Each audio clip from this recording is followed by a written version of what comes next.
এই যে green tea খাচ্ছিলাম, পাশাপাশি মেঘ দেখতেছিলাম। যারা আসলে এখনো পর্যন্ত সাজেকে আসে নাই, তাদের জন্য এটা আসলে মস্ত বড় একটা ড্রিম। তো আমিও আজকে আমার বাকেট লিস্ট থেকে আমার অন্যতম একটা ড্রিম সাজেকে আসা, সাজেকে বসে বসে এভাবে মেঘের সাথে সাথে গ্রিন টি খাওয়ার মতো স্বপ্ন আমি পূরণ করতে পারছি। আলহামদুলিল্লাহ, আলহামদুলিল্লাহ।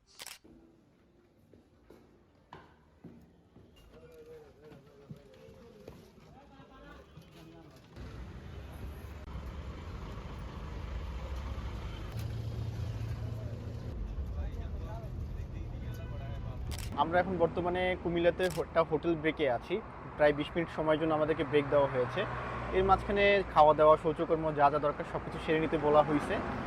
আর আসসালামু আলাইকুম সবাইকে, আশা রাখি সবাই ভালো আছেন, সুস্থ আছেন। সবাইকে নতুন দিনে একটা নতুন ব্লগে স্বাগতম। খাওয়া দাওয়ার সময় একটু মাথায় রাখবেন শুধু যে এখানকার খাবার দাবার দাম একটু বেশি হয়, একটু ওভার প্রাইসডই হয়, কারণ এখানে বাস যে সবগুলো থামবে সেটা হোটেল মালিকটা ভালোভাবেই জানে আর কি। আজকে আমাদের উদ্দেশ্য সাজেক। সেটা আপনারা মনে হয় ভিডিও দেখেই বুঝতে পারছেন। পিছনে অনেক গাড়ি ঘোড়া, অনেক শব্দ, জানি না কতটা ক্লিয়ার শুনতে পাচ্ছেন। আমাদের ব্রেকটা দেওয়া হয়েছে মায়ামিতে। আমরা এখন বর্তমানে মায়ামি আছি, কিছুই খাচ্ছি না, কিছুই নিচ্ছি না, মোটামুটি এমনি দাঁড়িয়ে আছি, গাড়ি ঘোড়া দেখতেছি, এই আর কি আমাদের অ্যাক্টিভিটিস। একদিনের একটা স্বপ্ন ছিল বউকে নিয়ে সাজেক ঘুরতে আসা। বউকে নিয়ে সাজেক ঘুরতে আসার কারণে আরো অনেকের কাছ থেকে অফার পাওয়া সত্ত্বেও সেই অফার আমি রিজেক্ট করে দিয়েছিলাম যে না, তোদের সাথে আমি সাজেক যাব না। সাজেক যদি আমি আমার লাইফে ফার্স্ট টাইম যাই, সেটা আমি আমার বউয়ের সাথেই যাবো ইনশাল্লাহ। তবে আরেকটা স্বপ্ন ছিল আমার বন্ধু ইয়ামাসুকে হিরোকে নিয়ে আসার। ডিসকভার পর্যন্ত চালায়া সাজেক চলে আসছে, কিন্তু আমি আমার বাইক ইয়ামাসুকে হিরোকে নিয়ে আসতে পারলাম না। তো সেই জন্য একটু আফসোস হয়। তবে ইনশাল্লাহ আফসোস রাখবো না, ইনশাল্লাহ নেক্সট টাইম যদি আসি বাইকেই আসবো ইনশাল্লাহ। বাস আমাদেরকে প্রায় 6:30টার দিকে শাপলা চত্বরে এনে নামিয়ে দিয়ে গেল খাগড়াছড়ি শহরে। আমরা সেই রাত্রবেলা প্রায় 11টার দিকে বাসে উঠছি ফুকরিয়াপুল থেকে, আর আমাদেরকে নামাই দিয়ে গেলো 6:30টা। বেশি ভালোই দ্রুত আসছে আলহামদুলিল্লাহ। আর এখন মক্কা নামক একটা রেস্টুরেন্টে আমরা খেতে ঢুকছি। দেখি আমি একটু খাবো, তারপর একটু সূচকর্ম সারতে হবে আসলে। এর জন্য পার্সোনালি আমরা একটা সিএনজি নিয়ে নিয়েছি। ভাড়া অ্যাকচুয়ালি ফিক্সড 6200। তো 6200 পেমেন্ট করেই আমরা সিএনজি নিয়ে নিয়েছি। তো মোটামুটি 2 দিনের ঘোরাঘুরি এই সিএনজির মাধ্যমে হবে। প্রথমত সাজেক আমাদেরকে নিয়ে যাবে, তারপর সেখান থেকে কংলাক পাহাড়, তারপর সাজেক থেকে ফেরত আসা। এরপর খাগড়াছড়ি জেলার ভেতরে কিছু জায়গা আছে, সেইগুলো আমরা দেখবো, যেমন আলুটিলা গুহা টুহা শুরু করে এইসব আর কি। এখন তাহলে সুন্দর করে মক্কাতে আমরা নাস্তাটা সারবো, তারপর তো ইনশাল্লাহ সাজেকের দিকে রওনা দিব। এটাই আমাদের প্ল্যান আপাতত।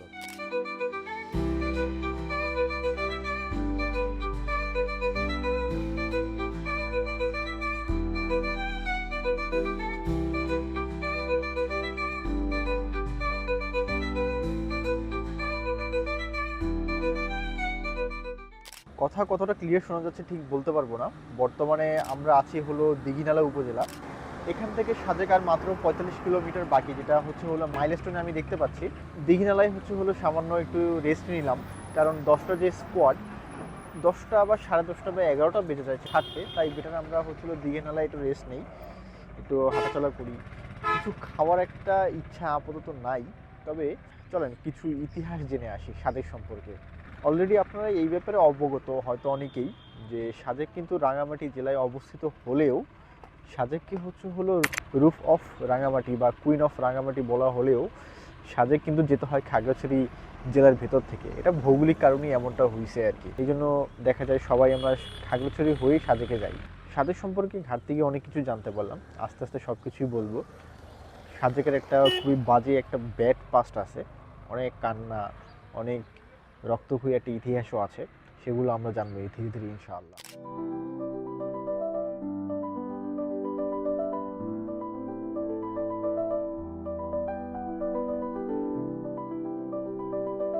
আছে এখন বর্তমানে বাগাইহাট আর্মি ক্যাম্পে। এখানে একটা ছোট্ট একটা টিলা আছে, ঠিক তার উপর থেকে কথাবার্তা বলতেছি। দেখতেই পাচ্ছেন পিছনে চাঁদের গাড়ি, সিএনজি সব দাঁড়ায় আছে, মানুষজনের লোকে লোকারণ্য।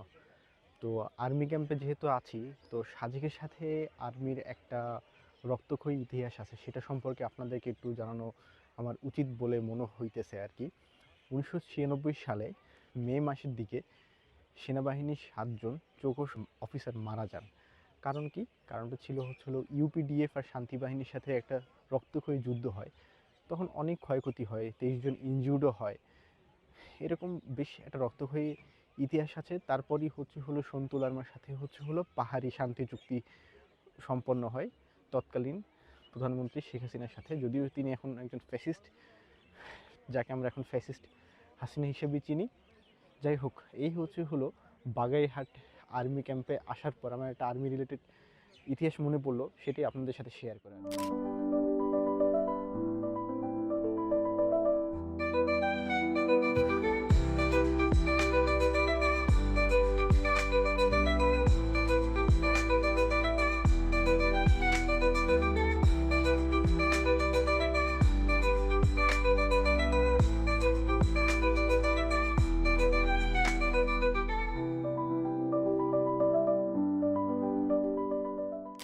সকালবেলায় এত সুন্দর জায়গা, এত সুন্দর পরিবেশ, হাতের ডান পাশে সুন্দর করে একটা সূর্য উদয় হয়েছে। তো এত সব কিছু হচ্ছে, তো মিস করা যায় না। তাই ভাবলাম প্রকৃতি দেখার মাঝেই আপনাদের সাথে কথাগুলো সেরে ফেলা যাক। সাজেক আসবেন, তবে আমার দেওয়া কিছু উপদেশ আপনারা মেনে চললে বেটার হয়। আপনারা ধরুন 2 জন আসছেন, এখন যদি হলো সাজেক আসতে চান, আপনাদের অপশন একটাই, সিএনজি। সিএনজিতে কিন্তু ভাড়া পড়বে প্রায় 5200 টাকা। তো তার থেকে বেটার একটা গ্রুপে করে যদি আপনি চাঁদের গাড়িতে আসেন, তাহলে খুবই ভালো হয়, খরচা অনেক কমে যাবে। কিন্তু যেই ভুলটা আমি করছি সেটা হলো চাঁদের গাড়িতে আসলে আসতে পারি নাই। আমি যখন সিএনজি টিএনজি সব ভাড়া করে ফেলছি, তারপর একটা গ্রুপ আমাদের কাছে আসছে যে ভাই আপনারা কি আমাদের সাথে যেতে আগ্রহী কিনা। কিন্তু ততক্ষণে ইট ওয়াজ টু মাচ লেট। এই জন্য আমার যাতায়াত খরচা অতিরিক্ত বেড়ে গেছে।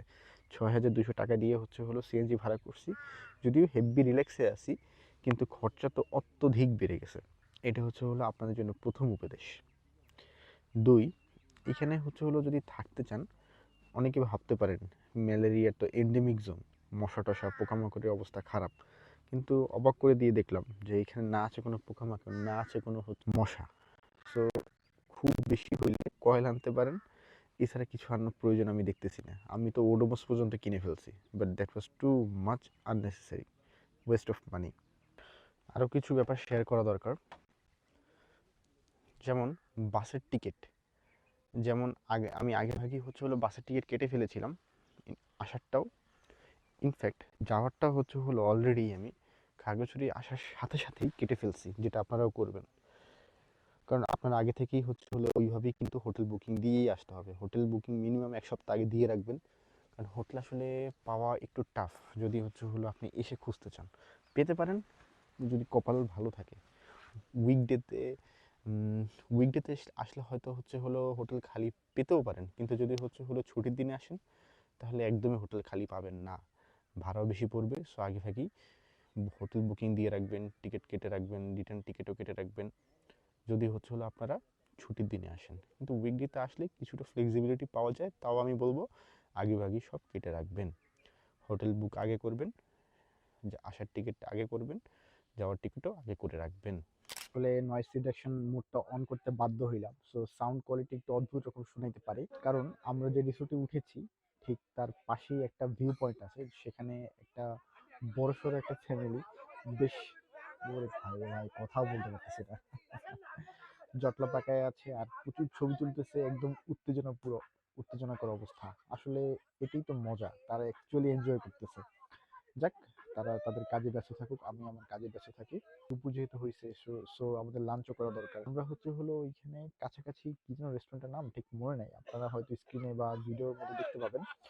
আমরা রেস্টুরেন্টে গিয়ে 2টা প্যাকেজ নিয়েছিলাম, সেটাও আমি আপনাদেরকে দেখাই দিচ্ছি। প্যাকেজে ছিল আলু ভর্তা, তারপর একটা প্যাকেজে ছিল আলু ভর্তা, সবজি, সাথে ব্যাম্বু চিকেন, যেটা দেশি মুরগি ছিল, আর সাথে ডাল ছিল, ভাত ছিল। আর একটা প্যাকেট নিছি, সবকিছুই সেম, শুধুমাত্র ব্যাম্বু চিকেনের জায়গায় ব্রয়লার মুরগি ছিল। একটা প্যাকেট ছিল 220 টাকা, আর একটা প্যাকেট ছিল 280 টাকা। ব্যাম্বু চিকেন যেটা ছিল ওই প্যাকেজের দাম 280 টাকা ছিল, সাথে একটা 1 লিটারের পানি যেটা 30 টাকা ছিল। এই সব মিলাই আমাদের 530 টাকা বিল হয়েছে। এই ছিল আমাদের মোটামুটি দুপুরে খাবার দাবার।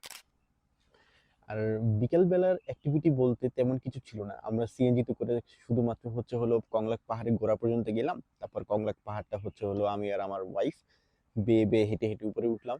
বেয়ে একটু ভয় লাগছে, কারণ হচ্ছে হলো পাহাড় ট্রেকিং করার অভিজ্ঞতা ওরও নাই আমারও নাই। তবে একটু পিছলাও ছিল, অনেক ভালো ছিল, তো তো শুকনো শুকনো ছিল।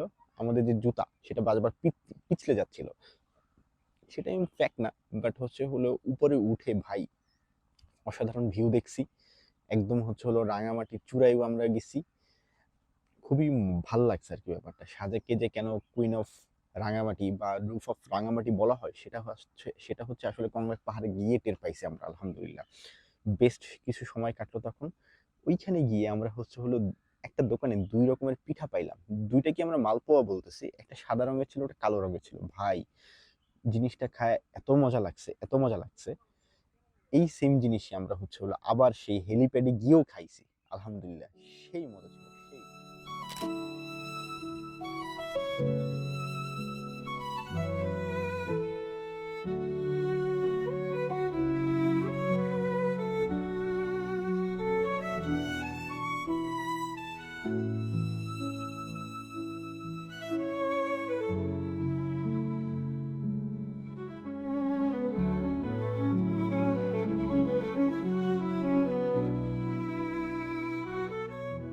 এবার যে ব্যাপারটা নিয়ে আমি আপনাদেরকে অবগত করব সেটা হচ্ছে হলো আমি বর্তমানে যেই রিসোর্টে আছি সেই রিসোর্ট সম্পর্কে। প্রথমেই বলি, রিসোর্টের নাম হচ্ছে হলো সাম্পারি রিসোর্ট। এটা খুব বেশি দূর না, আপনি সাজেকে ঢোকার একটু পরে গেলেই হাতের ডান পাশেই দেখতে পাবেন হচ্ছে হলো সাম্পারি রিসোর্ট। সুন্দর করে গেটে লেখা আছে সাম্পারি। যখন ঢুকবেন তারপর তো বরাবর আপনি একটা রিসেপশন পাবেন। রিসেপশনের পরই দেখতে পাবেন যে ছোটোখাটো অনেকগুলো হচ্ছে কটেজের মতো। আচ্ছা, আমার এই হাটটাকে হচ্ছে ঢালে চিন্তা করতে পারেন। তো সব থেকে উঁচুতে হচ্ছে হলো এখানে সাম্পারি গেট, তারপর হচ্ছে এখানে রিসেপশন, তারপরে হচ্ছে এখানে কয়েকটা রিসোর্ট, আর তার নিচে আরও কতগুলো রিসোর্ট, একদম সর্বশেষ নিচে কতগুলো রিসোর্ট আছে। এই রিসোর্টগুলো হচ্ছে সব থেকে বেস্ট, যার মধ্যে অন্যতম হচ্ছে হলো বৃষ্টি, যেটাই হচ্ছে হলো আমরা বর্তমানে আছি এখন। কারণ সব সবচেয়ে নিচে থাকলে আপনারা দেখতে পাবেন হচ্ছে হলো মিজোরাম ভিউ। কি সুন্দর ভিউ, ওফ মাই গড! আমি আসলে খালি চোখে যেটা উপভোগ করতে পারতেছি সেটা আপনারা পারতেছেন না। আপনারা ক্যামেরার মাধ্যমে যতটুকু আপনাদেরকে দেখানো সম্ভব ততটুকুই আপনারা দেখতেছেন, উপভোগ করতেছেন। এরপরে রিসোর্টের আরও কিছু স্পেশালিটি হচ্ছে হলো বসার জন্য ছোট ছোট কিছু বেঞ্চ করে দিছে, পাশাপাশি খাওয়া দাওয়ার জন্য একটা বসার জায়গা করে দিছে, যেখানে হচ্ছে হলো ফুল ফ্যামিলি বা কাপলরা মিলে বা যে কেউ বসে হচ্ছে হলো এখানে খাবার দাবার সারতে পারে। যেহেতু এখানে দুপুরে খাবারের ব্যবস্থা মোস্ট প্রবলি আছে, আমি শিওর না, কারণ আমি বাহির থেকে খেয়েছি। তারপর হচ্ছে হলো একটা ভিউ পয়েন্ট আছে, ভিউ পয়েন্ট থেকে সুন্দর সুন্দর ছবি তোলা পসিবল। একদম পুরো মিজোরাম ভিউটা ক্লিয়ার কাট স্পষ্ট দেখা যাচ্ছে। আমি কি সুন্দর সুন্দর যে জিনিস দেখতেছি ভাই, অসাধারণ অসাধারণ। এরপর বলি ভাড়ার ব্যাপার। ভাড়ার ব্যাপারটা তো আপনার স্ক্রিনে দেখতেছেনই। আমরা যে কটেজটাতে আসি এটা হচ্ছে হলো একদিনের জন্য হলে 3000 টাকা, যদি সেটা আমি ওয়ার্কিং ডেতে আসি। আর যদি হচ্ছে হলো ছুটির দিনে আসি তাহলে সেটা বেড়ে দাঁড়ায় 3500 টাকা। তো আপনারা আপনাদের ইচ্ছা যেভাবে আপনারা আসেন, সে এটা আপনাদের উপর নির্ভর করতেছে। আর নাম্বার টাম্বার এত ডিটেলস আমি কিছু দিলাম না, আপনারা সাম্পারি রিসোর্ট লিখে সার্চ দিলেই চলে আসবে। আর এখানে বারবিকিউরের ব্যবস্থা আছে, most probably per person 325, either 375, ঠিক আমার পুরোপুরি খেয়াল নাই, এরকম কিছু একটা হবে। এবার তো হচ্ছে হলো রুমের ভেতরকার সম্পর্কে বলার পালা, কারণ রুমের ভেতরে কি কি ফ্যাসিলিটিস আছে সেটা তো আপনাদেরকে বলা হয় নাই। প্রথমত হচ্ছে হলো এখানে সুন্দর একটা ব্যালকনি আছে, যেটা হচ্ছে সব থেকে আকর্ষণীয় একটা জিনিস। কি সুন্দর যে ব্যালকনি, এইখান থেকেই কিন্তু মেইনলি আমরা মিজোরাম ভিউটা এনজয় করতেছি। 2টা চেয়ার দেওয়া থাকে, যেহেতু এটা একটা কাপল রুম, সো 2টা চেয়ারের বেশি আপনারা পাবেন না। বারান্দা যদি হচ্ছে হলো আপনারা নিচে বসতে চান, চেয়ারে বসতে চান না, সেই ব্যবস্থাও কিন্তু আছে, ম্যাট দেওয়া আছে একটা। এরপর যখন রুমের ভেতরে আসি, অবশ্যই সুন্দর একটা বড় সড়ো একটা বিছানা আছে, যেখানে হচ্ছে হলো ঘুমানোর জন্য যা যা দরকার সব কিছুই আছে। বালিশ থেকে শুরু করে তোষক কম্বল ইচ অ্যান্ড এভরিথিং। ম্যালেরিয়ার জন্য এই যেহেতু একটা এন্ডেমিক জোন, সো মশারি টাঙিয়ে ঘুমানো কিন্তু খুবই জরুরি একটা জিনিস। এরপর একটা ড্রেসিং টেবিল আছে, কাপড় টাঙানোর জন্য একটা হচ্ছে হলো ওটা কী বলবো আমি, হ্যাঙ্গার টাইপের কিছু একটা, ওটা কী নাম বলে আমি ঠিক বলতে পারবো না। কাপড় চোপড় ঝুলানোর একটা জিনিস দেওয়া আছে, ডাস্টবিন আছে, মাল্টিপ্লাগ দেওয়া আছে, পাশাপাশি একটা ডিব্বা দেওয়া আছে, ডিব্বাটার কাজ কি আমার জানা নাই। এরপর যদি আসি বাথরুমে, একটা হাই কমোড দেওয়া, বেসিন আছে সুন্দর, শাওয়ার আছে গোসল করার জন্য। পাশাপাশি আপনাকে পেস্ট প্রোভাইড করবে, সাবান প্রোভাইড করবে, শ্যাম্পু প্রোভাইড করবে, টিস্যু প্রোভাইড করবে, পানি প্রোভাইড করবে। মোটামুটি যা যা আছে সবই কিন্তু আমি আপনাদেরকে বলে ফেললাম। এইটা হচ্ছে হলো এই আমরা যে কটেজটাতে আসি সেসব ফ্যাসিলিটিস পাবো যদি আমরা এই কটেজটাতে উঠি।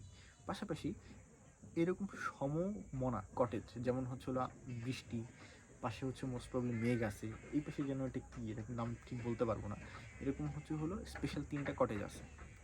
তো 3টারই ফ্যাসিলিটিস সেম, 3টে একই রকম।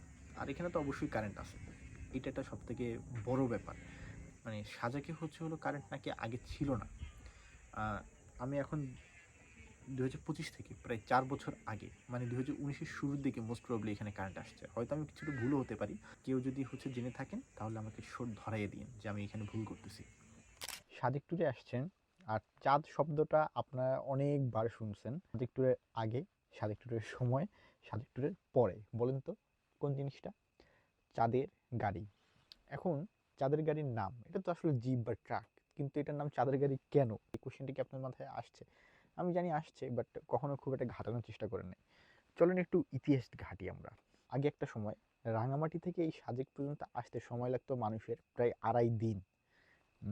পরবর্তীতে সেনাবাহিনী রাস্তা তৈরি করে সাজেক পর্যন্ত, কিন্তু সেনাবাহিনীকেও এই সাজেক পর্যন্ত রাস্তা তৈরি করতে প্রায় 10 বছর সময় লেগে যায়। 10 বছর শেষে যখন হচ্ছে হলো রাস্তা তৈরি হয়ে যায়, তখন এই যে জিপ বা এই গাড়িগুলো যেগুলো হচ্ছে হলো আমাদেরকে সাজেক পৌঁছায় দেয়, ওই গাড়িগুলোর মাধ্যমে সাজেক পৌঁছাতে কিন্তু মাত্র 1 থেকে 2 ঘন্টার মতো সময় লাগে। তো তখন স্থানীয় লোকজন ভাবলো যে এই কি গাড়ি, বাপরে বাপ, এই গাড়ি দিয়ে তো হচ্ছে হলো এত অল্প সময় সাজেক আসা যায়, তার মানে এই গাড়ি দিয়ে কিন্তু চাঁদেও হয়তো চলে যাওয়া যাবে। তো সেখান থেকেই হচ্ছে হলো চাঁদের গাড়ি নামের উৎপত্তি। আমি যদি কোথাও ভুল বলে থাকি অবশ্যই হচ্ছে হলো আমাকে কমেন্টে বলতে পারেন আপনারা।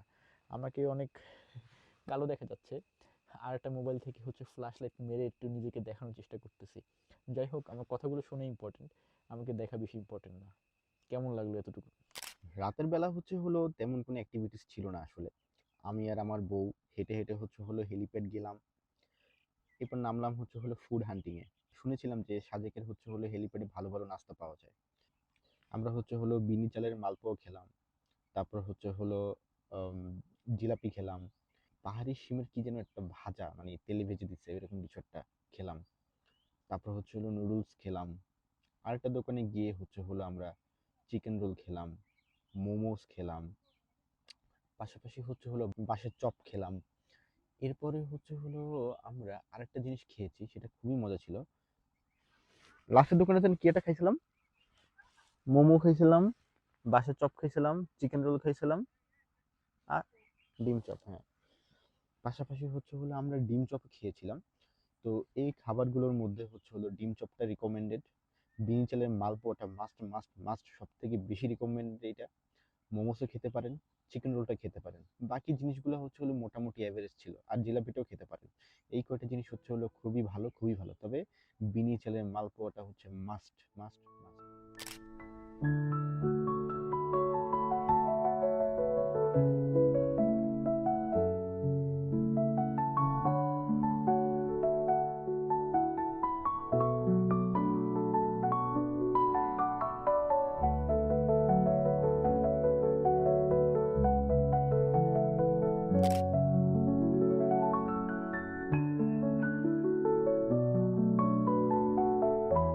দুপুরে আমরা হচ্ছে খাওয়া দাওয়া সারি হচ্ছে হলো সিস্টেম রেস্টুরেন্টে। আপনারা দেখতেই পাচ্ছেন যে রেস্টুরেন্টের চেহারা দেখে বাহির থেকে কোনোভাবে বোঝার উপায় নাই, ভেতরে একটা মনোরম একটা পরিবেশ আছে যেখানে হচ্ছে খাওয়া দাওয়া করা যায় আর কি। তবে ভেতরকার পরিবেশও মোটামুটি সুন্দর, কেমন কেমন একটু ঘরোয়া ঘরোয়া পরিবেশই লাগছে। পাশাপাশি হচ্ছে হলো খাবার দাবারও ভালো আলহামদুলিল্লাহ। আমরা নিয়েছিলাম ওই যে কি যেন মাশরুম ভাজি, তারপর ছুরি শুটকি মাছের ভর্তা, আলু ভর্তা, সাথে ডাল, সব কিছু মোটামুটি ভালো ছিল। তবে আমি একটা খাবার মাস্ট রেকমেন্ড করবো, সেটা হচ্ছে হলো মাশরুমের ভাজিটা। এটা খুবই ভালো লাগছে, এটা অন্যরকম লাগছে, একটু রাবারি রাবারি, কিন্তু খাইতে সেই মজা।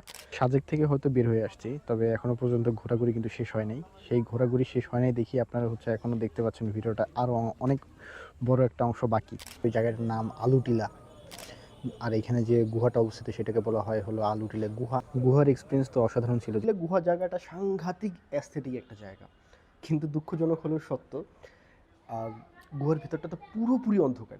তাই আমি পুরোটা সময় ভিডিও করলেও কোনো কিছুই হচ্ছে আসলে ক্লিয়ার কাট দেখা যাচ্ছে না, একদম ঘুটঘুটি অন্ধকার দেখা যাচ্ছে আর কি।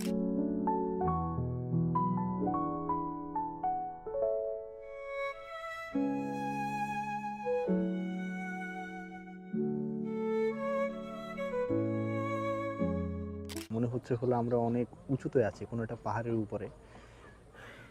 কি সুন্দর যে সিনারি দেখা যাচ্ছে, কি সুন্দর। একটু পরেই হচ্ছে হলো ভিডিও ফুটেজ দেখাবো ইনশাল্লাহ। ওরে ভাই, কি সুন্দর।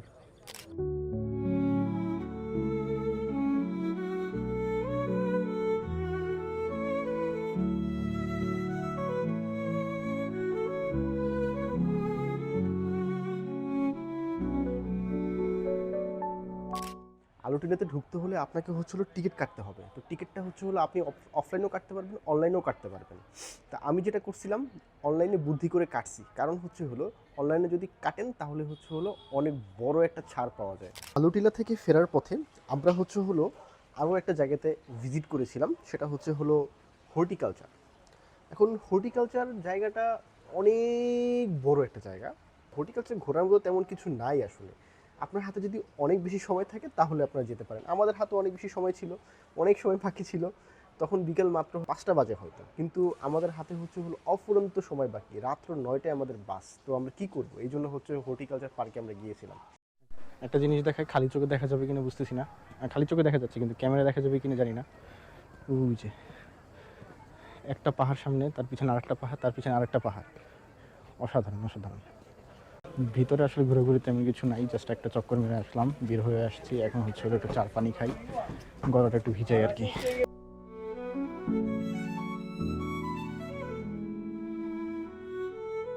সিরিয়াস বিষয় নিয়ে আলাপ করি। সাজেক থেকে নামতে নামতে ব্যাপারটা আলাপ করার কথা মাথায় আসলো আর কি। সাজেকের কিন্তু একটা ডার্ক পাস্ট আছে, আপনারা কি সেটা জানেন? 2010 সালের মে মাসের দিকে সেনাবাহিনী হচ্ছে হলো প্রায় 500 উপজাতি পরিবারকে হচ্ছে হলো সাজেকে, আমরা এখন যেখানে যাই সেখান থেকে, মানে যেখানে রিসোর্টগুলো বর্তমানে অবস্থিত সেখান থেকে হচ্ছে হলো প্রায় 500 পরিবারকে উৎখাত করেছিল শুধুমাত্র ওই টুরিস্ট স্পট বানানোর জন্য। আর তাদেরকে পরবর্তীতে শুনেছিলাম যে ভালোভাবে নাকি রিলোকেটও করা হয় নাই, মানে পুনর্বাসনও করা হয় নাই, যাদেরকে ওখান থেকে উচ্ছেদ করা হচ্ছিল। এখন এই জন্য হচ্ছে হলো আমরা যে, এই জন্য হচ্ছে হলো সাজেক গিয়ে আমার একটু গিল্টি ফিল হয়েছে যে যতই হোক ঘুরতে যাই না কেন, 500টা পরিবারের দুঃখ কষ্ট মারিয়ে আমরা ঘুরতে যাচ্ছি, সেই ব্যাপারটা আমাদের একটু মাথায় রাখা দরকার। ব্যাপারটা একটু দুঃখজনক, বাট কি আর করার, আমাদের হাতে তো আর কিছু নাই। আজকের মতো হচ্ছে হলো আমাদের সাজেক ট্যুরের মোটামুটি এতটুকুই হচ্ছে হলো সমাপ্তি। যা যা দেখানো সব কিছু আলহামদুলিল্লাহ দেখাই ফেলছি। তো অনেকগুলো স্মৃতি নিয়ে এখান থেকে বিদায় হব আর কি। অনেক রিল্যাক্স একটা ট্যুর গেছে, সব কিছুই খুব আনন্দময় গেছে। সামনে মেঘ দেখতেছি, সকালবেলা রিসোর্ট থেকে বের হই নাই, এই মেঘগুলো উপভোগ করছি। আসলে ভিডিওতে যতটুকুই দেখাই না কেন, এটা আসলে কখনোই আপনারা নিজের চোখে না এসে দেখলে বুঝতে পারবেন না। তাই আমি রিকমেন্ড করবো সবাইকে, আপনারা আসেন, দেখেন। একটু কস্টলি, বাট আসেন। এইখানে আসলে সাজেকে বাজেট ট্যুরে আসার মতো কোনো কথা আসলে নাই। যদি বেশি মানুষ আসেন সেটা আলাদা কথা, তখন হয়তো বাজেটে কুলাবে বা বাজেট হয়, কিন্তু অনেক অল্প মানুষ আসলে তখন কখনই আপনি বাজেট ট্যুর দিতে পারবেন, এটা একটা অসম্ভব ব্যাপার। যাই হোক, যে এক্সপিরিয়েন্সটা নিয়ে যাবেন সেটা হচ্ছে অন্যরকম একটা এক্সপিরিয়েন্স, ভিন্ন রকম একটা এক্সপিরিয়েন্স। যাই হোক, এই তো এই পর্যন্তই আজকে আমাদের ব্লগ। আসসালামু আলাইকুম সবাইকে, আশা করি সবাই ভালো থাকবেন, সুস্থ থাকবেন। আল্লাহ হাফেজ।